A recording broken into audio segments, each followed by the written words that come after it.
Bonjour, il est 8 heures du matin et je me trouve au bord d'une rivière pour une prise de vue de l'eau en mouvement. C'est un sujet très particulier qui permet de jouer sur les tons de code en appliquant les filtres différents.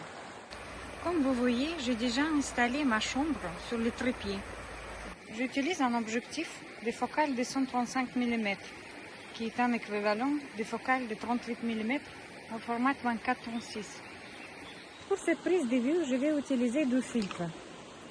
Le premier filtre, c'est un polarisant qui, dans la situation actuelle, permet de réduire les reflets du soleil sur de l'eau et de la rendre transparente.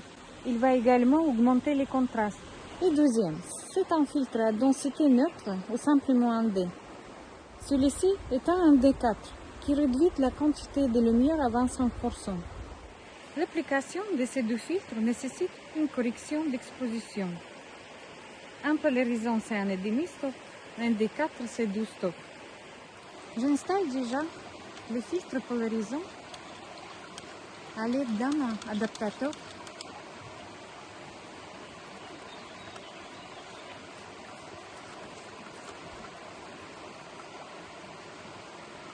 Et je vais composer mon image. Aujourd'hui, je vais incliner plus le corps avant vers avant pour changer la perspective et approcher la scène.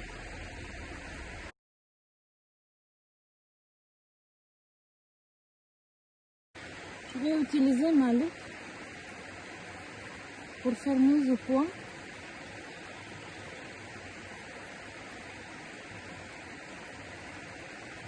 Mise au point, je fais sur l'arbre qui est au milieu de scène. Et voilà, c'est fait. Voici l'image composée sur la visée de la chambre. Maintenant, je vous montre l'effet des filtres polarisants. Je vais approcher la partie de l'eau. Je tourne les filtres polarisants. Vous voyez les reflets qui apparaissent. Et puis les reflets qui disparaissent.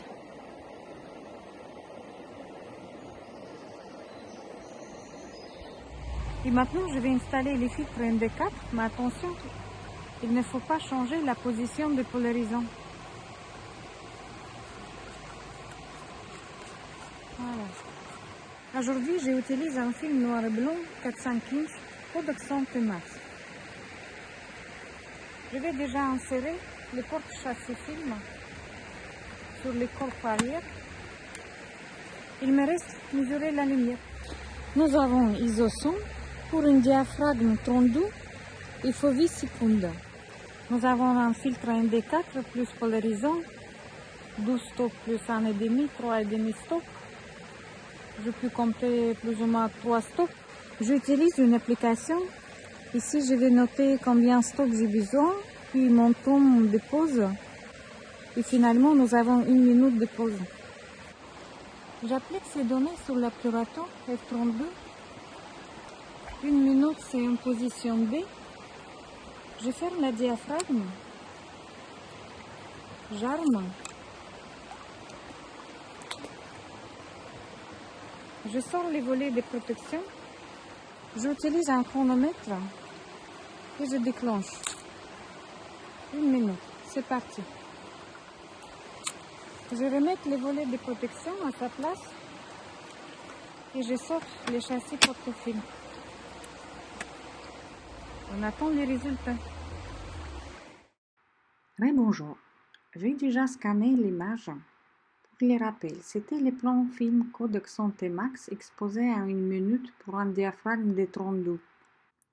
J'ai utilisé les filtres polarisants et les filtres à densité neutre, ND4. J'ai agrandi un peu.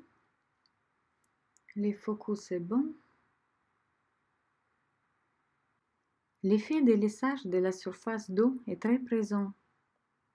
Kodak T-Max est un film long, sans ISO, et ses grains d'argent sont très fins.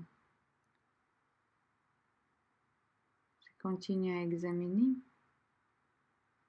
Une petite poussière à enlever plus tard. Et puis, Comme vous voyez, il n'y a pas de reflet du soleil sur l'eau. C'est grâce au filtre polarisant. L'eau est transparente, impressionnant, on voit tout sur le fond. D'ailleurs, j'ai fait une autre prise de vue avec un plan film diapositive Fujifilm VLV50. Je vous montre. Je suis en train de scanner les diapositives.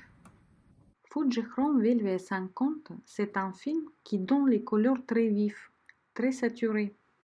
Par contre, je n'étais pas sûre d'obtenir un bon résultat, car mon film a été expiré depuis septembre 2010. Nous sommes en 2020, 10 ans donc. Malgré cela, l'image est correcte, légèrement sous-exposée. J'ai utilisé les filtres polarisants et la diaphragme f8. Vous voyez, les profondeurs des chambres sont très faibles. Et puis, au post-traitement, j'ai corrigé l'exposition, luminosité et contraste. À vous de juger. Merci d'avoir suivi cette vidéo. À la prochaine.